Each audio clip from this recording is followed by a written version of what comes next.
자, 오늘 아침 하나님이 주신 말씀은 역대하 2장 5절에서 6절 말씀입니다. 역대하 2장 5절에서 6절 말씀. 자, 이 역대하라는 성경을 한 문장으로 요약하면 이렇게 말할 수 있습니다.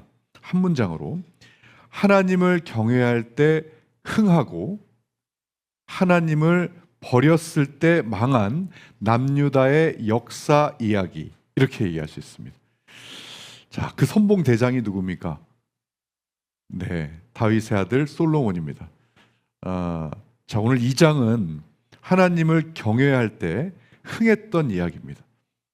그 솔로몬이 하나님의 영광을 위해서 성전을 건축하는 이야기거든요.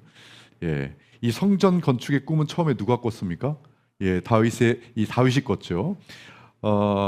그런데 하나님이 다윗에게는 이 역대 사항을 읽어보면 너는 이 전쟁에서 피를 너무 많이 흘렸다.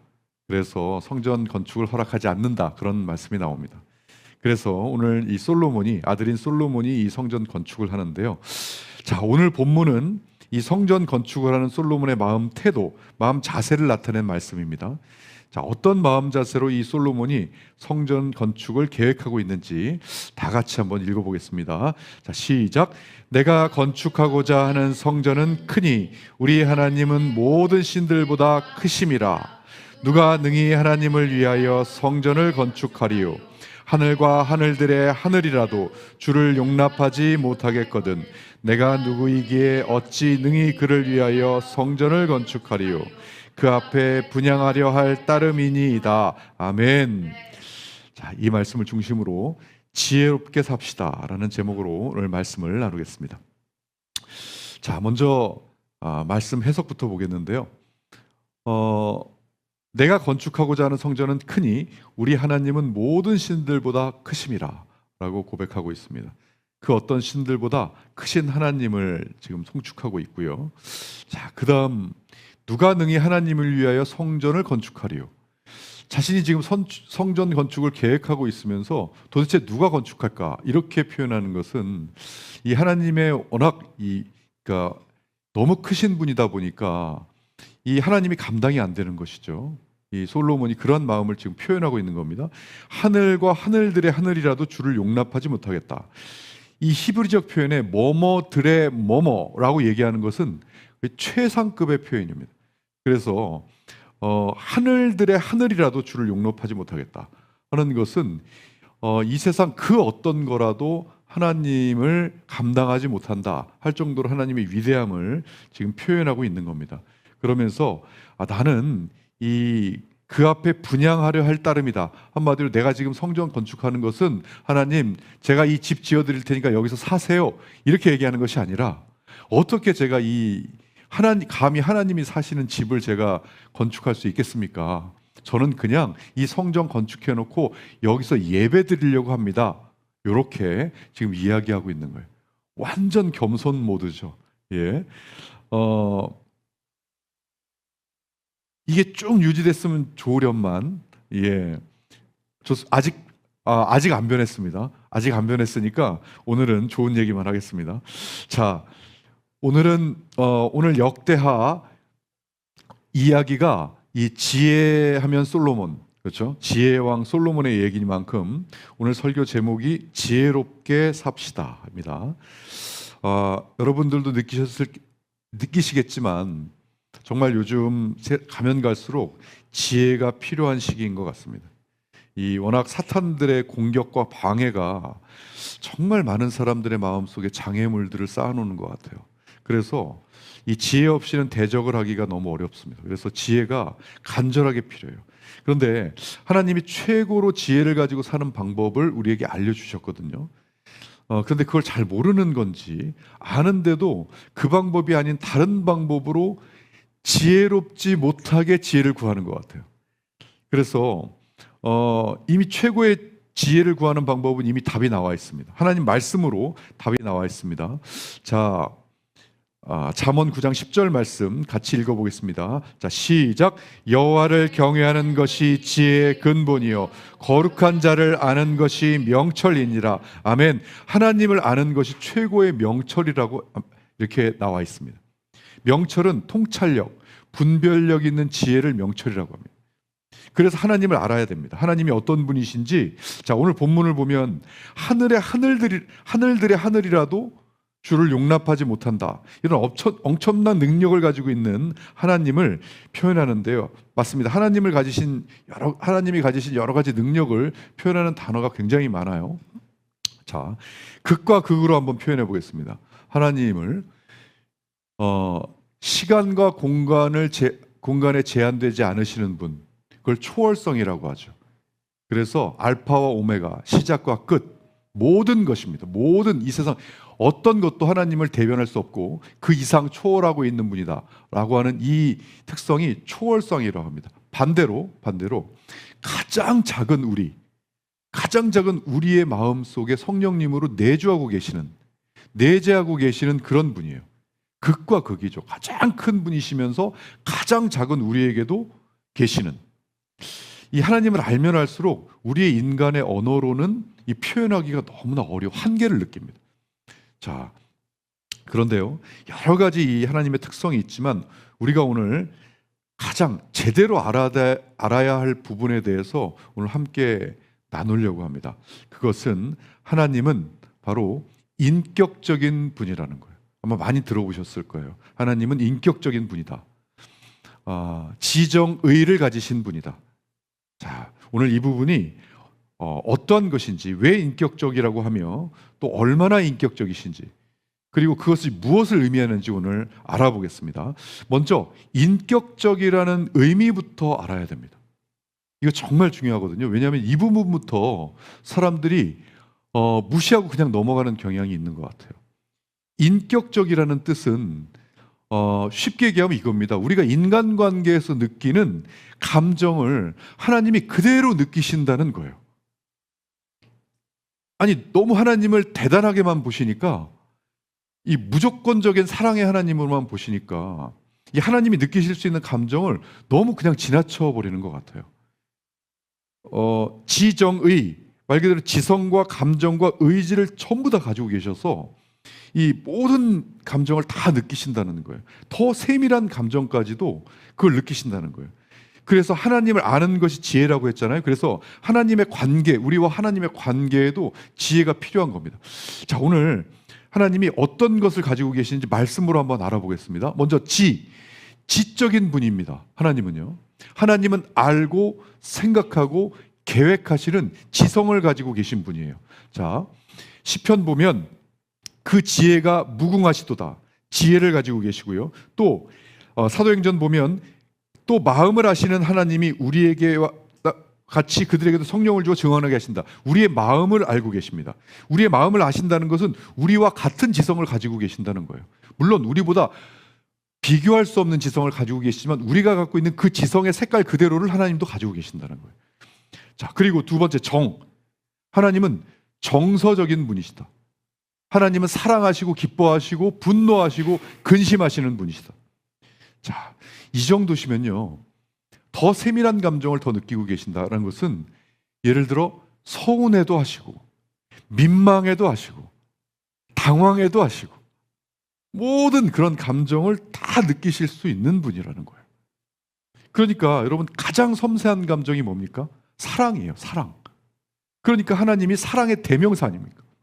곧 하나님은 사랑이십니다. 요한일서 보면 곧 하나님이 사랑이시기 때문에 얼마나 섬세하시고 그러시면 하나님 자체가 사랑이라고 표현하냐고요. 그리고 또 스바냐 보면 그가 너로 말미암아 기쁨을 이기지 못하며, 하나님은 우리를 통해서 기쁨을 주체할 수 없을 정도로 기쁨을 느끼시기도 하십니다. 또 로마서 보면 불의를 따르는 자들에게는 진노와 분노로 하시니라. 진노와 분노를 느끼시고 아주 섬세한 감정까지도 다 느끼시고 계십니다. 자, 다음 의입니다. 하나님은 의지적인 분이시다. 하나님은 결정하시고 원하시고 행하시는 분이다. 자, 요한복음 15장 5절 보면 너희가 나를 택한 것이 아니요 내가 너희를 택했다. 택하여 세웠나니. 야, 너희들이 나 택한 거 아니야. 내가 결정해서 너희를 택해서 내가 세웠어 라고 말씀하고 계십니다. 결정하세요. 그리고 디모데전서 보면 하나님은 모든 사람이 구원을 받으며 진리를 아는 데 이르기를 원하시느니라. 하나님도 강력하게 우리에게 원하시는 게 있으세요. 또 빌립보서 보면 너희 안에 행하시는 이는 하나님이시라. 결정하셔서 원하셔서 결정하시고 행하십니다. 자, 이처럼 하나님은 인격적으로 지정의를 가지고 세밀한 감정까지를 다 느끼시는 분이라는 겁니다. 자, 이것을 우리가 말씀을 통해서 이제 알았죠? 그러면 이제 우리가 깊이 묵상해야 됩니다. 오늘 새벽에 여러분들은 이것을 깊이 묵상했으면 좋겠습니다. 나와 하나님의 관계에서 과연 하나님이 나에게 느끼고 계시는 감정은 무엇일까? 과연 다른 사람 신경 쓰지 말고 나와 딱 둘이, 하나님의 둘의 관계에서 과연 하나님은 나에게 무엇을 느끼고 계실까? 아, 얘가 정말 나를 사랑하는구나 라고 느끼고 계실까? 아니면 야, 너 나 사랑한다면서 라고 느끼고 계실까? 이 말 뜻에 굉장히 많은 것이 포함되어 있지 않습니까? 너 나 사랑한다며. 야, 그 다음 말은 안 하겠습니다. 너 나 사랑한다면서 라고 느끼고 계실까? 아니면 아, 너 정말 나 사랑하는구나 라고 느끼고 계실까? 정말 그 하나님이 나를 느끼고 계시는 감정이 무엇일지 정말 이 새벽에 우리가 정말 진지하게 묵상해 봤으면 좋겠어요. 하나님이 우리에게 원하신다 그랬잖아요. 그죠? 하나님은 또 우리에게 원하십니다. 하나님이 진정 무엇을 원하실까? 이미 말씀으로 우리에게 원하시는 바를 알려주셨어요. 분명히 말씀으로 알려주셨습니다. 이렇게 알려주셨습니다.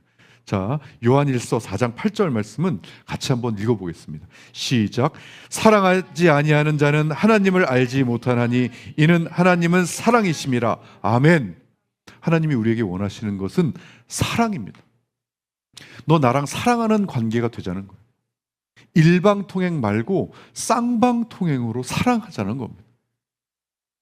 이 하나님과의 사랑을 너무나 어렵게 생각하시는 분이 계신 것 같아요. 인격적인 것을 다 가지고 계신 만큼 우리끼리 인간끼리 사랑하는 것과 다르지 않게 사랑하면 됩니다. 어렵게 하나님의 사랑은 특별하다. 나하고의 사랑은 굉장히 뭔가 특별한 걸 추구하고 뭔가 다르게 사랑해야 되지 않을까라고 생각하시는 분이 굉장히 많으신 것 같아요. 그래서 물어보면 스스로 사랑하고 있다고 하면서 그 사랑의 방법을 굉장히 난해하게 생각하시는 분들이 많으신 것 같고, 물론 저도 그것을 다 경험했습니다. 그래서 하나님은 우리가 잘 이렇게 모를까봐, 헤맬까봐 나랑 사랑하는 방법은 이거야 라고 아주 친절하게도 알려주셨어요. 하나님과 사랑하는 방법 어떤 겁니까? 자, 요한복음 14장 15절 같이 읽어보겠습니다. 이것이 바로 하나님과, 이게 바로 너희가 나와 사랑하는 방법이야 라고 알려주셨어요. 자, 읽겠습니다. 시작. 너희가 나를 사랑하면 나의 계명을 지키리니라. 아멘. 이 구절을 헬라어 원문으로 해석을 해보잖아요. 그럼 이렇게 나옵니다. 이렇게 나오는데 마지막에 지킬 것이다. 여기서 지킬 것이다 라고 하는 이 부분은 테레세테라고 읽거든요. 그런데 이것은 사랑하려면 너희가 반드시 그 계명을 지켜야 된다, 이렇게 강요하는 문구가 아니에요. 뭐냐면 억지로 강요하는 것이 아니라 사랑하기 때문에 자연스럽게 순종하게 된다, 그런 의미입니다. 그러니까 너희들을 내 계명을 지켜야만 너 날 사랑하는 거야, 막 이런 강요하는 내용이 아니라 너희가 나를 사랑하면 자연적으로 시키지 않아도 자연적으로 순종하게 되는 마음이 생길 거야. 그렇게 말씀해 주고 계시는 부분이에요. 여러분, 사랑해보면, 이미 사랑해보셨지 않습니까? 사랑해보면 누가 시키지 않아도 하게 됩니다. 자연스럽게 됩니다. 사랑하면 자연스럽게 돼요. 그걸 하나님이 아시니까 야, 너희 나랑 사랑부터 하자는 거예요.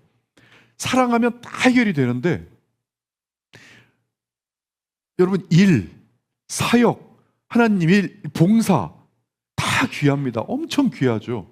그런데 하나님은 그거 이전에 사랑부터 하자는 거예요. 사랑하면 다 해결되는데 사랑 안 하고 그거 하면 너 그거 일 된다, 숙제 된다, 지치고 힘들어진다.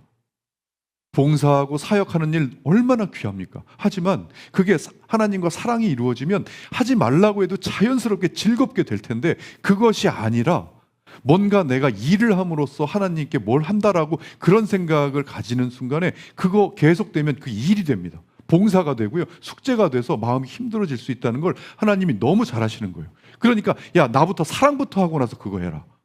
내가 너한테 나한테 뭔가를 하는 일을 원하는 게 아니다. 그 일을 하고 있는 너를 원하는 것이다. 너를. 그렇게 하나님은 지금 말씀해주고 계시는 겁니다. 다시 보자면 너희가 나를 사랑하면 나의 계명을 지키리라.